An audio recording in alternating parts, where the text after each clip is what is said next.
We mustn't hurry this, Miss Honey said. So let's have another cup of tea. And do eat that other slice of bread. You must be hungry. Matilda took the second slice and started eating it slowly. The margarine wasn't bad at all. She doubted whether she could have told the difference if she hadn't known. Miss Honey, she said suddenly, do they pay you very badly at our school? Miss Honey looked up sharply. Not too badly, she said. I get about the same as the others. But it must still be very little if you're so dreadfully poor, Matilda said. Do all the teachers live like this, with no furniture and no kitchen stove and no bathroom? No, they don't, Miss Honey said, rather stiffly. I just happen to be the exception. I expect you just happen to like living in a very simple way, Matilda said, probing a little further. It must make house cleaning an awful lot easier, and you don't have furniture to polish or any of those silly little ornaments lying around that have to be dusted every day. And I suppose if you don't have a fridge, you don't have to go out and buy all the sorts of junky things like eggs and mayonnaise and ice cream to fill it up with. It must save a terrific lot of shopping. At this point, Matilda noticed that Miss Honey's face had gone all tight and peculiar looking. Her whole body had become rigid. Her shoulders were hunched up high, and her lips were pressed together tight, and she sat there, gripping her mug of tea in both hands and staring down into it, as though searching for a way to answer these not quite so innocent questions. There followed a rather long and embarrassing silence. In the space of 30 seconds, the atmosphere in the tiny room had changed completely, and now it was vibrating with awkwardness and secrets. Matilda said, I'm very sorry I asked you those questions, Miss Honey. It's not any of my business. At this, Miss Honey seemed to rouse herself. She gave a shake of her shoulders, and then very carefully she placed her mug on the tray. Why shouldn't you ask? She said. You are bound to ask in the end. You're much too bright not to have wondered. Perhaps I even wanted you to ask. Maybe that's why I invited you here after all. As a matter of fact, you're the first visitor to come to the cottage since I moved in 2 years ago. Matilda said nothing. She could feel the tension growing and growing in the room. You are so much wiser than your years, my dear, Miss Honey went on, that it quite staggers me. Although you look like a child, you're not really a child at all, because your mind and your powers of reasoning seem to be fully grown up, if you see what I mean. Matilda still didn't say anything. She was waiting for what was coming next. Up to now, Miss Honey went on, I found it impossible to talk to anyone about my problems. I couldn't face the embarrassment, and anyway, I lacked the courage. Any courage I had was knocked out of me when I was young. But now, all of a sudden, I have a sort of desperate wish to tell everything to somebody. I know you're only a tiny little girl, but there is some kind of magic in you somewhere. I've seen it with my own eyes. Matilda became very alert. The voice she was hearing was surely crying out for help. It must be. It had to be. Then the voice spoke again. Have some more tea, it said. I think there's still a drop left. Matilda nodded. Miss Honey poured tea into both mugs and added milk. Again she cupped her own mug in both hands and sat there sipping. There was quite a long silence before she said, May I tell you a story? Of course, Matilda said. I'm 23 years old, Miss Honey said, and when I was born, my father was a doctor in this village. We had a nice old house, quite large, red brick. It's tucked away in the woods behind the hills. I don't think you'd know it." Matilda kept silent. "I was born there," Miss Honey said. "And then came the first tragedy. My mother died when I was 2. My father, a busy doctor, had to have someone to run the house and to look after me. So he invited my mother's unmarried sister, my aunt, to come and live with us. She agreed, and she came." Matilda was listening intently. "How old was the aunt when she moved in?" she asked. "Not very old," Miss Honey said. "I should say about 30. But I hated her right from the start. I missed my mother terribly, and the aunt was not a kind person. My father didn't know that because he was hardly ever around, but when he did put in an appearance, the aunt behaved differently." Miss Honey paused and sipped her tea. "I can't think why I'm telling you all this," she said, embarrassed. "Go on," Matilda said. "Please." "Well," Miss Honey said, "then came the second tragedy. When I was 5, my father died very suddenly. One day he was there, and the next day he was gone. And so I was left to live alone with my aunt. She became my legal guardian. She had all the powers of a parent over me. And in some way or another, she became the actual owner of the house." "How did your father die?" Matilda asked. "It's interesting you should ask that," Miss Honey said. "I myself was much too young to question it at the time, but I found out later that there was a good deal of mystery surrounding his death." "Didn't they know how he died?" Matilda asked. "Well, not exactly," Miss Honey said, hesitating. "You see, no one could believe that he would ever have done it. He was such a very sane and sensible man." "Done what?" Matilda asked. "Killed himself." Matilda was stunned. "Did he?" she gasped. "Well, that's what it looked like," Miss Honey said. "But who knows?"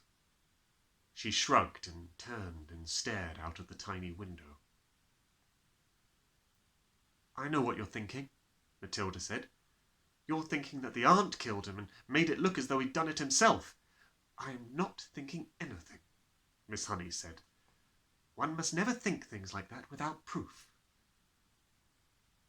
The little room became quiet.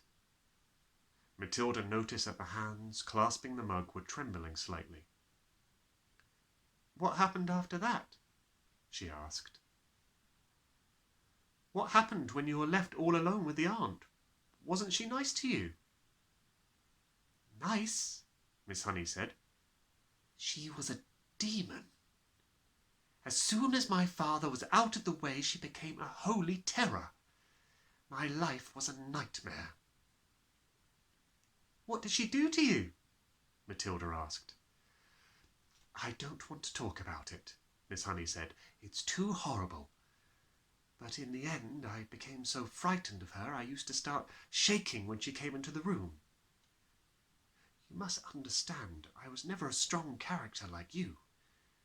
I was always shy and retiring." "Didn't you have any other relations?" Matilda asked. "Any uncles or aunts or grannies who would come and see you?"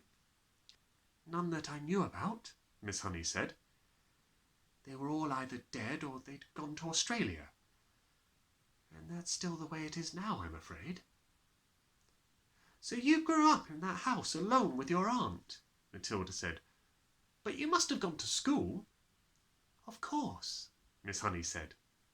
"I went to the same school you're going to now. But I lived at home." Miss Honey paused and stared down into her empty tea mug.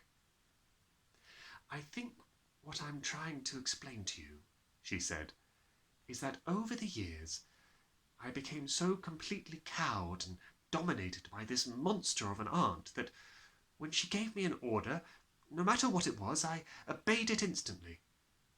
That can happen, you know. And by the time I was 10, I had become her slave. I did all the housework. I made her bed. I washed and ironed for her. I did all the cooking. I learned how to do everything. But surely you could have complained to somebody, Matilda said. To whom? Miss Honey said. And anyway, I was far too terrified to complain. I told you I was her slave. Did she beat you? Let's not go into details, Miss Honey said. How simply awful, Matilda said. Did you cry nearly all the time? Only when I was alone, Miss Honey said. I wasn't allowed to cry in front of her, but I lived in fear. What happened when you left school? Matilda asked.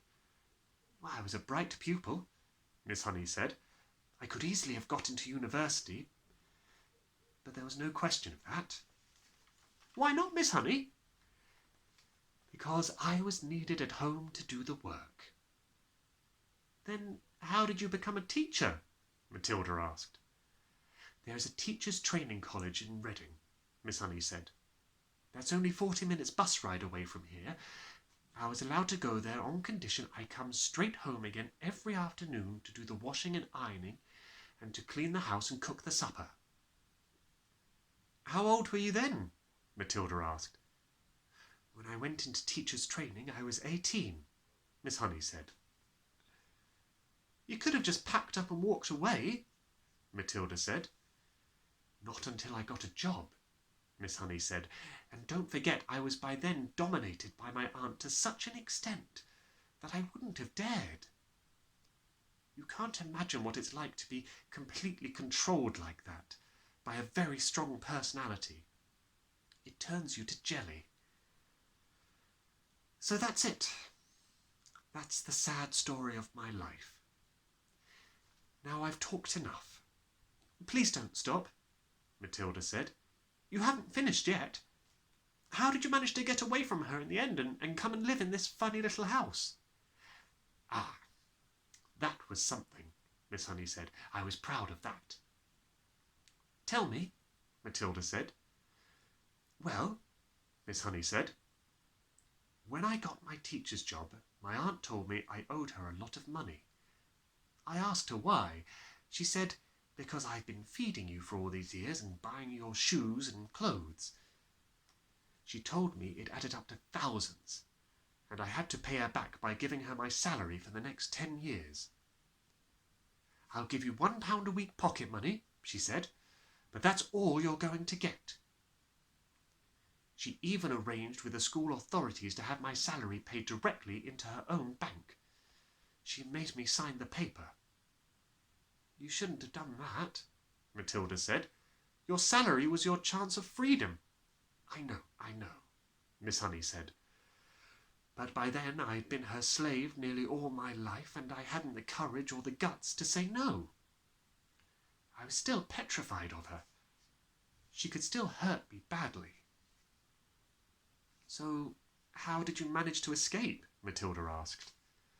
Ah, Miss Honey said, smiling for the first time. That was 2 years ago. It was my greatest triumph. Please tell me, Matilda said. I used to get up very early and go for walks while my aunt was still asleep, Miss Honey said. And one day I came across this tiny cottage. It was empty. I found out who owned it. It was a farmer. I went to see him. Farmers also get up very early. He was milking his cows. I asked him if I could rent his cottage. You can't live there, he cried. It's got no conveniences. No running water, no nothing. I want to live there, I said. I'm a romantic. I've fallen in love with it. Please rent it to me. You're mad, he said. But if you insist, you're welcome to it. The rent will be 10 pence a week. Here's 1 month's rent in advance, I said, giving him 40p. And thank you so much. How super! Matilda cried. So suddenly you had a house all of your own. But how did you pluck up the courage to tell the aunt? Well, that was tough, Miss Honey said, but I steeled myself to do it. One night after I'd cooked her supper, I went upstairs and packed the few things I possessed in a cardboard box and came downstairs and announced I was leaving. I've rented a house, I said. My aunt exploded. Rented a house? She shouted. How can you rent a house when you have only £1 a week in the world? I've done it, I said. And how are you going to buy food for yourself? I'll manage, I mumbled and rushed out of the front door. Oh, well done you, Matilda cried. So you were free at last. I was free at last, Miss Honey said. I can't tell you how wonderful it was. But have you really managed to live here on £1 a week for 2 years? Matilda asked. I most certainly have, Miss Honey said.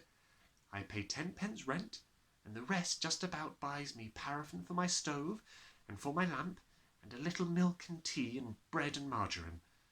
That's all I need, really. As I told you, I have a jolly good tuck-in at the school lunch. Matilda stared at her. What a marvellously brave thing Miss Honey had done. Suddenly she was a heroine in Matilda's eyes. Isn't it awfully cold in the winter? She asked. I've got a little paraffin stove, Miss Honey said. You'd be surprised how snug I can make it in here. Do you have a bed, Miss Honey? Well, not exactly, Miss Honey said, smiling again. But they say it's very healthy to sleep on a hard surface. All at once Matilda was able to see the whole situation with absolute clarity. Miss Honey needed help. There was no way she could go on existing like this indefinitely. You'd be a lot better off, Miss Honey, she said, if you gave up your job and drew unemployment money. I'd never do that, Miss Honey said. I love teaching. This awful aunt, Matilda said.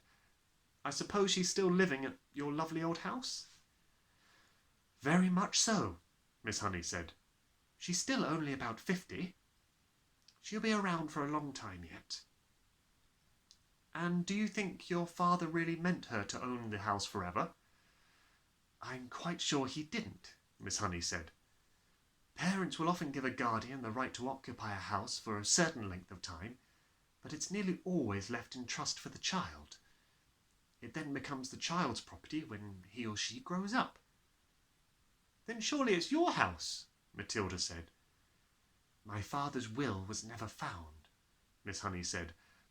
It looks as though somebody destroyed it.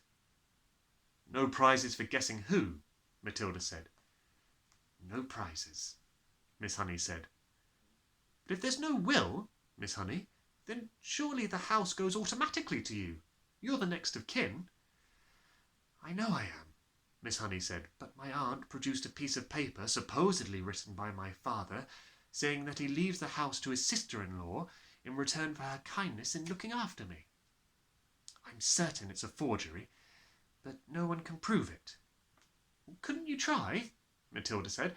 Couldn't you hire a good lawyer and make a fight of it? I don't have the money to do that, Miss Honey said. And you must remember that this aunt of mine is a much respected figure in the community.